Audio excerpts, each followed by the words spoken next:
My name is Jerrall Haynes. I'm the Civil Rights Officer for the city of Spokane. Let's talk. So I was born in Charleston, raised in Somerville, South Carolina.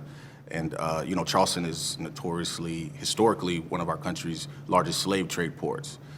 Beautiful city, and the surrounding areas are absolutely beautiful. The town of Somerville is gorgeous. But, obviously there's still some underlying racial tensions that exist, on a day-to-day basis.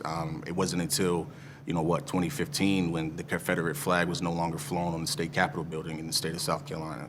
So every now and then, something ugly might rear its head, but I think we dealt with it pretty well whenever those situations arise. I've a lot of those moments actually, not only as a child, but even as an adult. I think I first realized that I was different was when I started going to elementary school. The preschool that I went to, the daycare I went to, we were all black, even the owners of the daycare and the employees there. But when I first went to public school, we were, mixed in with everybody from all different backgrounds, all the staff members, none of them looked like me. And so, some of the things that my classmates would do and get away with, I would do the same exact thing with them and I'd get punished for it. And so it was a pretty early, rude awakening into the real world.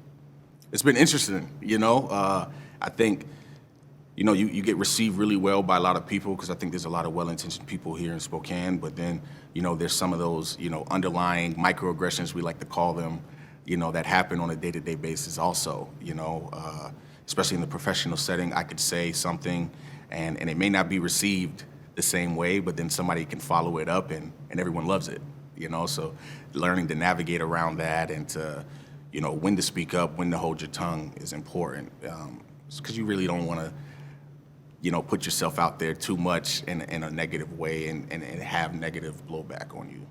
A few years back, once I really started to get really involved in Spokane, I was still in the military, but I was transitioning out, I was on the school board. I made the conscious decision to just be my true, authentic self. Not try to dress myself up a certain way or act a certain way to assimilate into the dominant mainstream culture that exists here in Spokane and just be me, And so with that, I have to be honest, it is uncomfortable. A lot of those rooms that I walked into, I was the only black person there. I was oftentimes the youngest person, and I would dress different than everybody else. I speak different, I talk different. Everything about me was so drastically different. Internally, I was always second guessing it, but so far it's worked. So I think most black people and most people of color, period, I think have that extra pressure and unspoken weight on their shoulders, especially when you're one of few.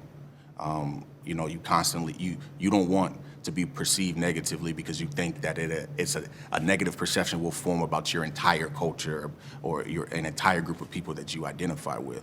I carry those pressures with me every single day. Man, to me, what it means to be a black man is to be proud, to be strong and know what real strength means. Knowing that when there's a time to be vulnerable, there's a time to speak up, and there's a time to step back and allow other people to lead also. But remaining true to yourself, your culture, and your people, and being proud of exactly who you are and where you come from. I have a love-hate relationship with it. It's every single time something else happens, I always, breathe a sigh of relief and say, it's about time, and I used to be proud at moments because someone like my grandmother, who was born in the 20s, got to see a lot of things happen that she never, ever thought she would ever live long enough to see happen.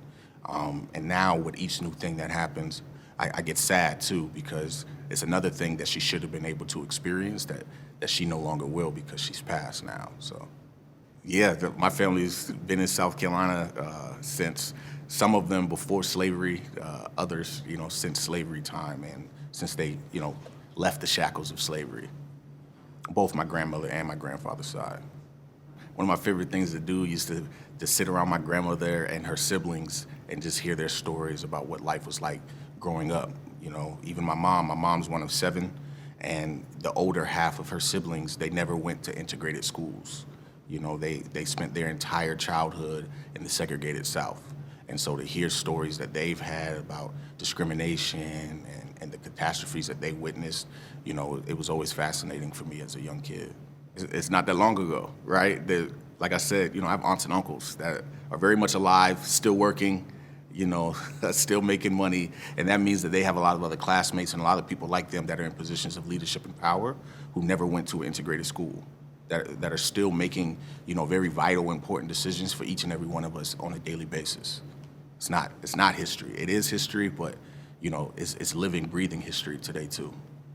I think that who we are as people and the way that we're shaped it comes down to perspectives. And the reason why I think Black History Month is so important is because it gives people an opportunity to learn a completely different perspective than what they may have had otherwise.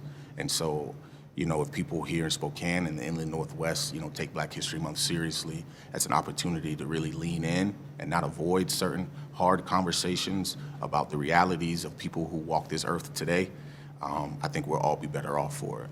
I want my grandkids to look up and to be able to go anywhere in this country or in this world for that matter and truly feel like they're free and feel like there's not a room that they can't walk into and be comfortable and be their true authentic selves every single step of the way.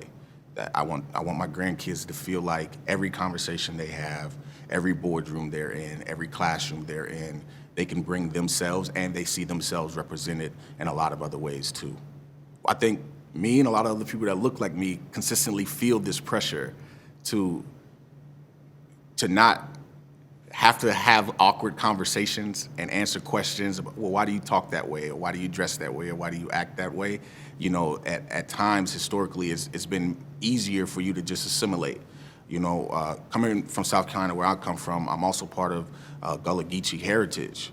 And, that comes with a certain type of vernacular and accents. And I remember growing up and being in elementary school and everyone telling us that we shouldn't talk that way and almost forcing the accent out of us because we were told that we couldn't get jobs like that. People wouldn't respect us if we spoke like that. If we had that accent, people would look down on us and they would think less of us.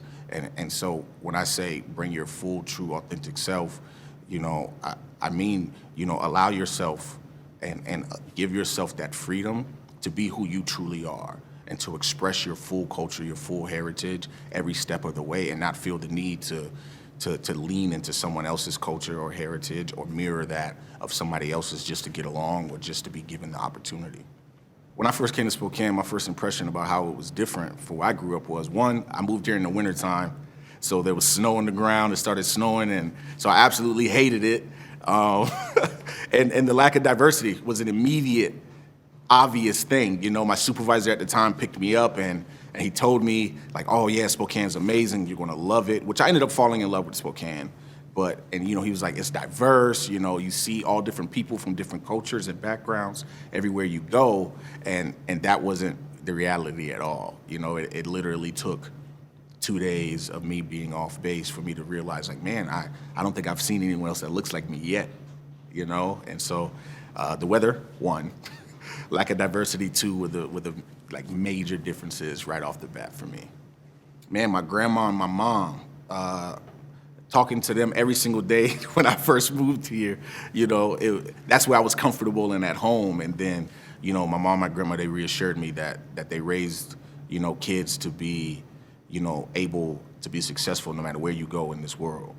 And to truly open up and give Spokane a chance. So I started, coaching Little League football, started mentoring kids at the school district. I started getting involved in the local NAACP and just really started to build community here. And I think that's what I fell in love with more than anything else was the community that I built. Finding your community when you're in a place like Spokane where that lacks diversity is so drastically important. So when you're able to find your community, that's when you're able to breathe. That's when you're able to relax and be yourself. You don't have to be on guard. You don't have to, worry about what people's intentions may or may not be for you. You feel safe. You feel like home. So if you're able to find your community, no matter where you live, that's where you could create home.